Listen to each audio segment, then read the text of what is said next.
S'il y a vraiment un point super important à comprendre et à maîtriser si tu souhaites placer ton capital sur les marchés financiers, c'est vraiment l'allocation d'actifs et la constitution de portefeuille. À partir du moment où tu vas comprendre la manière dont tu vas gérer ton portefeuille, ton capital, que tu comprends l'intérêt de chaque classe d'actifs dans ton portefeuille, etc., c'est vraiment ça qui va te permettre de tenir tes positions sur le long terme, peut-être de renforcer au moment où il va y avoir un crack boursier, où on va être dans une baisse sur les marchés financiers, etc. C'est ça qui va te permettre en fait de tenir correctement tes positions sur le long terme parce que tu vas comprendre ce que tu vas faire et tu vas vraiment avoir du recul sur les événements et tu vas avoir une vraie compréhension de la manière dont tu souhaites gérer ton portefeuille sur le long terme. Là, dans cette vidéo, j'aimerais te présenter une nouvelle perspective qui est issue d'un papier de recherche comme à chaque fois, hein, ce n'est pas des choses que je sors de mon chapeau, c'est vraiment issu d'un papier de recherche qui va être une manière pour toi de gérer ton portefeuille, peut-être d'une manière assez différente de celle que j'avais pu te présenter à plusieurs reprises sur cette chaîne YouTube, qui pourrait d'une certaine manière nous permettre à la fois en tant qu'investisseur d'obtenir des performances plus élevées sur le long terme, mais également aussi en diminuant la volatilité et le risque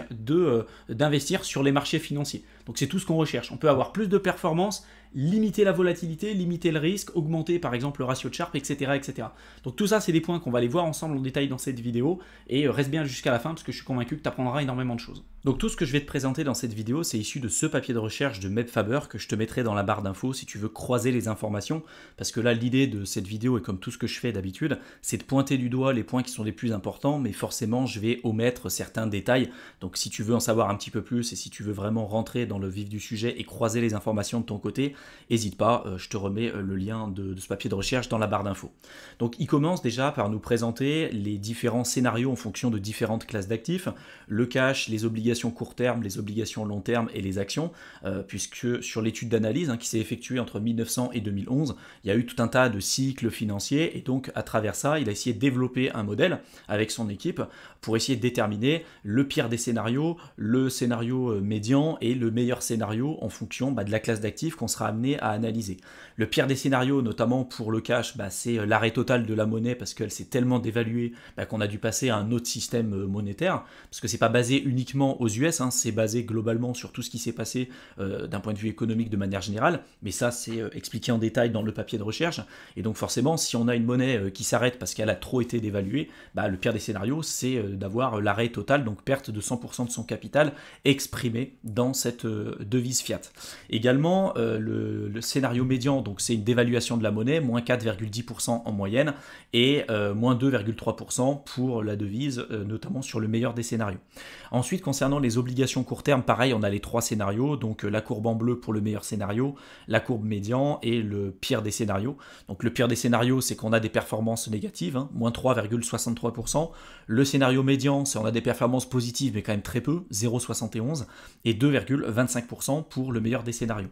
Pour les obligations long terme, c'est quand même un peu mieux, meilleur scénario, 3,04%, 1,4% pour le scénario médian, et puis des performances quand même assez négatives, mais moins que pour les obligations court terme, de 1,91% dans le négatif. Par contre, pour les actions, on se rend compte que si on a un horizon d'investissement suffisamment long terme, que ce soit dans le pire des scénarios, le scénario médian, ou dans le meilleur des scénarios, on n'a que des scénarios finalement dans le positif, on n'a que des rendements positifs, et c'est pour ça qu'en bourse, la meilleure classe d'actifs, en tout cas celle qui est la plus performante sur le long terme, malgré la volatilité, c'est vraiment les actions, et là c'est ce qu'on a pu constater avec l'étude effectuée entre 1900 et finalement 2011. Donc on va un petit peu plus loin dans l'étude et là on nous présente différentes méthodes, différentes stratégies et différentes alternatives pour essayer de déterminer finalement si un marché est surévalué ou non. Et là il nous présente notamment ce qu'on appelle le ratio de cap que je t'avais présenté sur une des vidéos là que je te mets à l'écran,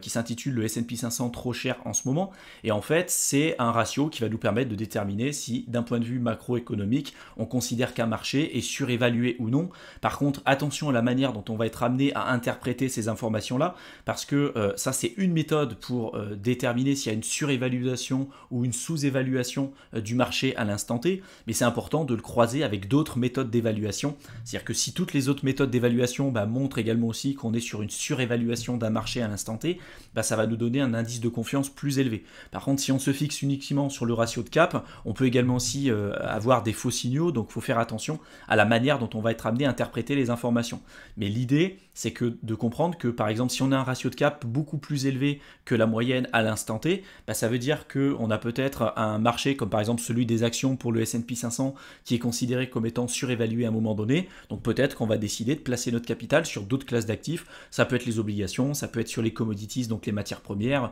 sur des marchés moins chers et plus intéressants. Et donc là, on nous présente le ratio de cap, mais plutôt basé aux États-Unis. Alors attention, hein, l'étude là, elle s'est arrêtée en 2011, mais on voit qu'en l'occurrence, tu vois, en 2011, par rapport à la ligne en rouge qui était la ligne de base, donc la ligne médiane, on était quand même au-dessus. Donc si on regarde uniquement le ratio de cap, on n'était pas aussi évalué pour le S&P 500 que ce qu'on avait pu avoir dans les années 95-96, mais on est quand même plus élevé par rapport à sa couche médiane là qui est représentée en rouge. Et globalement, il faut faire attention parce que plus on va avoir un ratio de cap qui va être élevé, plus on considère, et ça c'est les études qui le montrent, plus on considère que les futurs retours sur investissement seront faibles. Plus tu vas avoir un ratio de cap qui va être élevé, plus on considère que le marché est surévalué. Et donc si tu es sur un marché surévalué, bah, plus les performances sur les 10 prochaines années seront considérées comme étant assez faibles. Et donc là on te dit, tu vois, que si tu es sur un ratio de cap entre 20 et 25, bah, tu peux t'attendre à avoir des retours sur investissement, par exemple de l'ordre de 4 à 5%. Ce qu'on avait à peu près là à la fin de 2011, hein, on était à peu près entre 20 et 25. Et tu vois, si tu es entre 40 et 50, là on peut même s'attendre à avoir des performances négatives. Alors ça reste des statistiques, hein, attention, mais globalement c'est quand même ce qu'on observe d'un point de vue académique. Là, on nous donne des informations un peu plus précises, notamment les retours sur investissement, la volatilité, le ratio de Sharpe, le max drawdown, en fonction des différentes classes d'actifs. Donc tu vas voir les obligations, le marché action, et je t'ai mis à côté, là, juste ici, la correspondance avec ce que tu peux voir là ici en termes de titres. Par exemple, le MSCI et AF, ça correspond en fait aux pays développés, mais autres que le marché US. Également aussi, le Nareit, que tu vois ici, ça correspond en fait au fonds d'investissement directement dans l'immobilier. Voilà, donc que tu sois pas perdu et que tu saches à quoi ça correspond, je t'ai mis justement la correspondance juste ici. Et à chaque fois, on se rend compte que quand on a une classe d'actifs qui va avoir des performances importantes, à chaque fois, il y a quand même un prix à payer pour l'investisseur. C'est souvent un max drawdown important, donc une volatilité importante entre le point le plus haut et le plus bas sur la période d'analyse, là entre 1973 et 2012, et également aussi globalement une volatilité moyenne importante. On a une volatilité moyenne plus importante sur le S&P 500 que ce qu'on a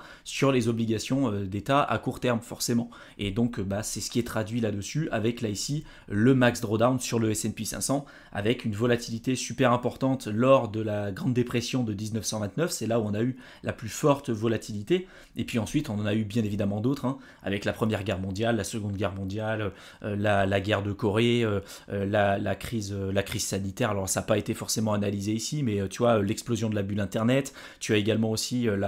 l'explosion de la bulle de l'immobilier aux États-Unis avec la crise des subprimes en 2007-2008. Donc tu vois, tout ça, forcément, ça a joué d'un point de vue macroéconomique et ça a eu une conséquence importante et significative sur la volatilité globalement sur le marché du S&P 500. Donc là, l'étude de Meb Faber va un petit peu plus loin, parce que je te rappelle quand même, l'objectif, c'est de nous donner des armes et certains outils de réflexion pour essayer de voir comment on pourrait se protéger de certains cracks, de certains bear markets, donc limiter la volatilité et en même temps booster les performances de notre portefeuille. Donc là, on nous donne un premier élément de réponse qui va nous servir un petit peu plus tard, en nous présentant donc la courbe du S&P 500 entre 1990 et 2012, et sa moyenne mobile, du coup, sur 10 mois, qui est exprimée en rouge. Et on remarque que si en fait on était sorti à chaque fois qu'on avait croisé à la baisse, que le prix du S&P 500 avait croisé à la baisse la moyenne mobile à 10 jours, ça nous aurait limité en fait la volatilité à la baisse à ce moment-là, peut-être diminuer la volatilité à ce moment-là, le max drawdown, et puis peut-être éviter de nous faire perdre des performances importantes sur le long terme. Et justement, cette analyse va un petit peu plus loin en nous présentant un modèle de portefeuille qui va par exemple investir 20% dans les actions américaines, 20% dans des actions internationales, 20% dans des rates, donc c'est de l'immobilier coté mais plutôt aux États-Unis, 20% dans des matières premières et 20% dans des bons du trésor américain. Et on peut se dire, et c'est ce qui est présenté dans ce papier de recherche, c'est que si l'un des actifs va tomber en dessous de sa moyenne mobile sur 10 mois, le portefeuille modèle va vendre cette classe d'actifs particulière et elle va le mettre en trésorerie. Elle va mettre cet argent-là en trésorerie sous forme de cash. cash. Et lorsque cette classe d'actifs est à nouveau au-dessus de sa moyenne mobile sur 10 mois, le portefeuille va acheter de nouveau cette classe d'actifs et du coup, ça va nous permettre en fait de sortir dans les meilleurs moments. On va essayer en fait de faire du timing de marché, de faire de la gestion active de portefeuille, mais d'une manière quand même relativement simpliste, parce que si on analyse les résultats entre 1901 et 2012, là je t'ai mis les performances du S&P 500. Donc on voit que sur cette période, le S&P 500 a fait 9,32, une volatilité d'un peu près un peu plus de 17%, donc presque 18% de volatilité, et un max drawdown de 83,46%. Si on avait appliqué cette simple méthode, donc à chaque fois que le S&P 500 croise à la baisse, comme je te l'ai montré un petit peu plus tôt, sa moyenne mobile à 10 jours, on va vendre notre S&P 500 et on va le mettre en trésorerie, et à chaque fois qu'on va repasser au-dessus, on va retransformer notre cash directement pour le remettre sur le S&P 500, et ce qu'on remarque, c'est que si on avait effectué juste cette simple méthode entre 1901 et 2012, en fait, on aurait eu une performance annualisée de 10,18%, une volatilité de 11,97, donc plus faible, performance plus élevée que le S&P 500, une volatilité plus faible et un max drawdown également aussi plus faible. On peut se dire qu'a priori, c'est pas une différence énorme en termes de performance, parce que là, on passe de 9,32 à 10,18, mais sur le long terme, sur la période d'analyse, c'est énorme, parce que 10 000 $ investis en 1901 avec des performances de 9,32, ce serait transformé en 2 100 000 $, contre 5 200 000 $ avec des performances de 10,18. Forcément, avec les intérêts composés, ça permet vraiment d'avoir des performances qui sont extrêmement boostées comme ça sur le long terme. Bien évidemment, ça aussi, ça va avoir un impact sur la volatilité et sur le max drawdown, comme je te l'ai dit un petit peu plus tôt. Si on n'était pas sorti à temps, si on était resté juste sur du S&P 500 classique et qu'on ne faisait pas de la veille active de portefeuille, en fait, on aurait eu un max drawdown beaucoup plus élevé sur le S&P 500 que sur le portefeuille timing si on sortait avec la moyenne mobile à 10 mois, comme je te l'ai présenté tout à l'heure. Et ce qu'on remarque, c'est qu'en termes de performance, là ici, donc on a le S&P 500 qui va bien évidemment avoir des performances intéressantes sur le long terme, mais avec quand même une volatilité importante. Si à chaque fois qu'on croise à la baisse la moyenne mobile à 10 mois, on vend, non seulement nous en fait on va avoir très peu de volatilité à la baisse, mais au final on va stabiliser énormément le portefeuille. Tu vois, à chaque fois que le S&P 500 baisse, nous on va pas forcément augmenter parce qu'on va rester en cash, mais au moment où on va repasser à la hausse, là on va de nouveau investir et donc on va pouvoir profiter du marché haussier. Donc en fait on profite des meilleures périodes sans pour autant subir les périodes de baisse. Donc c'est vraiment un peu, je trouve que c'est quand même un point super important pour l'investisseur. Donc là, je t'ai montré ce que ça donnait pour le cas juste du S&P 500. Si maintenant on reprend le cas du portefeuille modèle qui investit donc 20% dans les actions américaines, 20% dans les actions internationales, 20% dans les rates, donc l'immobilier coté aux États-Unis, 20% dans les matières premières et 20% dans les bons du trésor américain, c'est ce qui va créer le portefeuille qui s'appelle Global Tactical Asset Allocation, ou le GTAA que tu peux voir sur les différentes figures que je te présente ici. Et là, on ne va pas uniquement analyser le S&P 500, on va directement regarder ce qui va se passer globalement sur la période d'analyse. Donc là, c'est entre 1973 et 2012. Donc la courbe en rouge, c'est le GTAA, donc le portefeuille 20-20-20-20 sur toutes les classes d'actifs que je t'ai dit. Et la courbe en bleu, c'est celle juste d'une stratégie de buy and hold.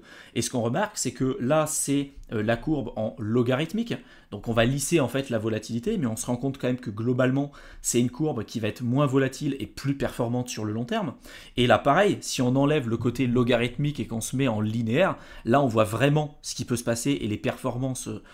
qui commencent. Plus on va rester sur le long terme, plus on va avoir vraiment un différentiel important avec les deux portefeuilles. Et ce qu'on remarque, c'est que là, tu vois, avec la stratégie de buy and hold après la crise des subprimes, après l'explosion de la bulle en 2008 aux États-Unis, là, il y a eu une baisse énorme en fait de la valorisation du portefeuille parce qu'on avait 20% dans l'immobilier aux États-Unis et 20% quand même sur les actions américaines. Donc ça a pris quand même une sacrée décalotée. Et juste le fait, nous, de sortir lorsqu'on a eu le prix qui descendait en deçà de la moyenne mobile à 10 mois, en fait on a évité toutes les baisses. Et ensuite, dès qu'on a eu le marché qui est reparti à la hausse, nous on est reparti, mais on avait un portefeuille qui avait nettement moins baissé. Et donc rapidement on a pu avoir un portefeuille qui a repris sa tendance haussière. Et c'est ce qui fait qu'en fait on a vraiment un intérêt éventuellement à s'orienter vers ce genre de stratégie. Donc là, il nous présente la comparaison entre la stratégie de buy and hold et puis la stratégie en fait du portefeuille avec l'analyse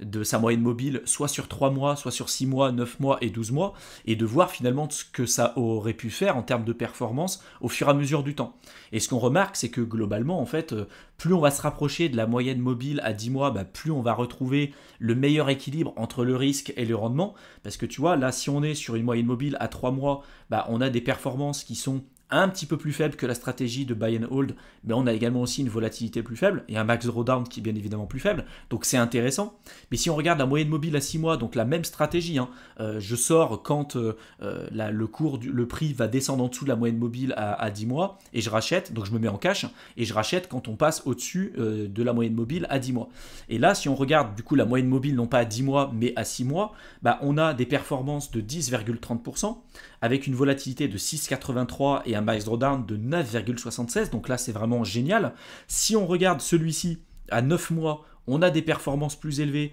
une volatilité qui a un petit peu augmenté, mais franchement c'est pas grand chose, et pareil pour le max drawdown, donc là on a quand même un super bon équilibre entre le risque et le rendement. Et si au lieu de regarder une moyenne mobile à 10 mois, on va regarder à 12 mois, là on baisse quand même le rendement, on augmente un peu plus la volatilité et on augmente le max drawdown. Donc on se rend compte en fait que le juste milieu c'est entre le 9 et le 12 mois. Donc le 10 mois, c'est pour ça qu'il l'a pas sorti de son chapeau, il s'est rendu compte que c'était le meilleur compromis entre le risque et le rendement. Une moyenne mobile à 10 mois, c'est ce qui nous permet vraiment de lisser au maximum la volatilité et de maximiser au maximum nos performances sur le long terme.